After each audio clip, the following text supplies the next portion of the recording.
भारत में हर रोज नई चर्च खुल रही हैं, चंगाई सभाएं लग रही हैं, लोगों को हिंदू धर्म छोड़कर अन्य धर्म अपनाने के लिए प्रलोभन दिए जाते हैं। अलग अलग स्थानों पे अपने हिसाब से कहीं पे चावल की बोरी के लिए धर्म परिवर्तन करवा दिया जाता है और कहीं पर 5 से 10 लाख रुपए तक दिए जाते हैं धर्म परिवर्तन करवाने के लिए। पर कभी आपने सोचा इतना सारा रुपया आता कहाँ से है? कौन करता है इसका इंतजाम? इनकी फंडिंग पंजाब, गुजरात, उड़ीसा, बिहार, झारखंड, तमिलनाडु में आती है। बाय द वे, आज का तमिलनाडु का सीएम ईसाई है, जहां 85% जनसंख्या हिंदू है। तो ऐसा कहा जाता है इस सब के लिए पैसा विदेशों से, यूएसए से या पश्चिमी देशों से आता है। यहाँ वो किसी भी प्रकार का अंट संट बहाना बनाकर भारत में इस प्रकार का धन भेजते हैं, तत्पश्चात उसका प्रयोग केवल धर्म परिवर्तन के लिए होता है। तो इसी को रोकने के लिए लगातार मांग उठ रही थी और भाजपा 2014 से सरकार में होने के बावजूद ऐसा न कर पाने के कारण अपने समर्थकों के बीच आलोचना झेल रही थी। कल्चरल और एजुकेशनल फ्रंट पर काम न करने के कारण लगातार अनपॉपुलर होती भाजपा सरकार 2024 में केवल 240 सीटों पर आ जाना उसी का नतीजा माना जा रहा है। तभी 20 जुलाई से आरंभ हो रहे मानसून स्तर में FCRA अमेंडमेंट बिल लाने की तैयारी चल रही है। FCRA की फुल फॉर्म है फॉरेन कंट्रीब्यूशन रेगुलेशन एक्ट। इस अमेंडमेंट से कोई ड्रास्टिक चेंज तो नहीं आएगा, लेकिन अभी से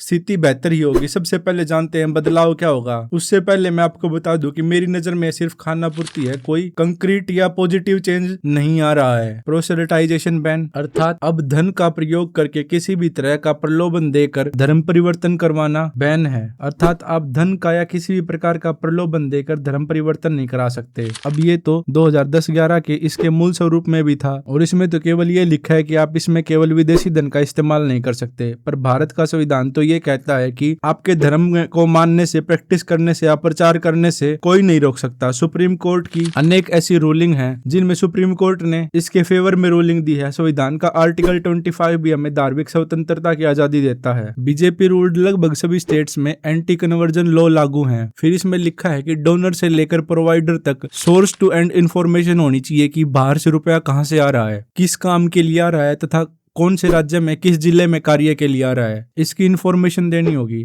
अब ये इतना वेग है। भारत में तो आप इसकी जांच कर सकते हैं, पर क्या भारत सरकार के कर्मचारी विदेशों में जाकर छापे मारेंगे ये जांचने के लिए कि जो इंफॉर्मेशन भरी है वो सही है या नहीं? ज्यादा कहने की आवश्यकता नहीं है। सरकार को पता होता है कि उसके कौन से कर्मचारी कौन से राज्य में क्या कार्य करते हैं, पर भ्रष्टाचार तो वहां भी होता है। उनकी कौन सी पूछ पाड़ ली सरकार ने? पंजाब के जलंधर में वर्ल्ड की 4th लार्जेस्ट चर्च बन रही है। चंगाई सभा के वीडियो सबने देखे ही होंगे। एक तो बहुत पॉपुलर वाला है, फिर मैं बोलने लगी, व्हील चेयर वाले वीडियो जिसमें पास्टर सिर पे हाथ लगाता है और व्हील चेयर से उठकर लोग चलने लगते हैं। आई मीन कितने ही एग्जाम्पल दिए जा सकते हैं, पर मैं जो कह रहा हूँ आप उसका आइडिया ले रहे होगे। फिर तीसरी चीज आती है, इसमें सजा 5 साल से घटाकर 1 साल कर दी गई है। चौथी चीज, विदेशों से पैसे लेकर आप रिलीजियस म्यूजिक बना सकते हैं, बिल्डिंग यानी रिलीजियस प्लेस बना सकते हैं, उसकी रिपेयर करवा सकते हैं, मेंटेनेंस कर सकते हैं, एक्स्ट्रा ये सब अलाउ कर दिया है। मेरा निजी तौर पे तो ये मानना है, ये और कुछ नहीं, बस आंखों में धूल झोंकने जैसा है। ले देकर इसमें एक ही चीज ऐसी लग रही है जो थोड़ी बहुत काम की है। कहीं भी किसी भी एनजीओ के काम में इरेगुलरिटीज मिलती हैं तो उस ऑर्गेनाइजेशन की सारी संपत्ति सरकार जब्त कर सकती है। पर इसमें भी एक कैच है, जब तक आपके फेवर की गवर्नमेंट है, आम हिंदू अगर आउटरेज कर देते हैं तो उस एक सिंगल इंस्टीट्यूट या एनजीओ को बंद किया जा सकता है और हम उस पे खुश हो सकते हैं। पर फायदा कुछ नहीं है, क्योंकि वो फिर किसी और रूट से आ जाएगी, किसी और नाम से, बदले हुए नाम से।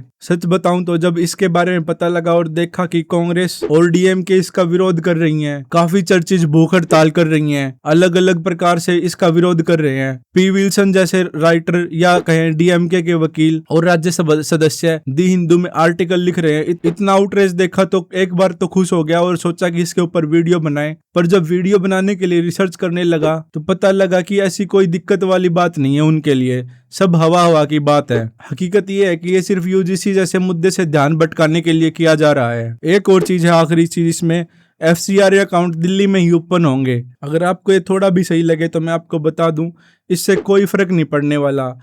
जो एनजीओ लाखों करोड़ों रुपए फॉरेन से फंडिंग ले रही है, वो 15-20 हजार में एक कलरक नहीं रख सकती इन छोटे मोटे कामों के लिए। फिर इस बिल का थोड़ा बहुत फायदा अगर होना था तो ये टाइमिंग के हिसाब से हो सकता था, ये पंजाब इलेक्शन से पहले लाए जा सकते थे। उस समय चर्चा का मुद्दा भी बनता और वहां के हिंदू प्लस सिख जो एससी या ओबीसी के अंडर आते हैं बीजेपी को वोट देना कंसीडर करते। पर पंजाब में इलेक्शन अगले साल फरवरी में है, यानी 2027 फरवरी में। तो सरकार पता नहीं है क्या हरकतें कर रही है। लगता है इन्होंने 2024 के 240 सीटों से भी सबक नहीं सीखा है। बीजेपी की टॉप लीडरशिप को समझना चाहिए कि जब वो चुनाव लड़ने जाते हैं तो 240 सीटें आती हैं और जब स्टेट इलेक्शन होते हैं तो लैंडस्लाइड मेजोरिटी आती है।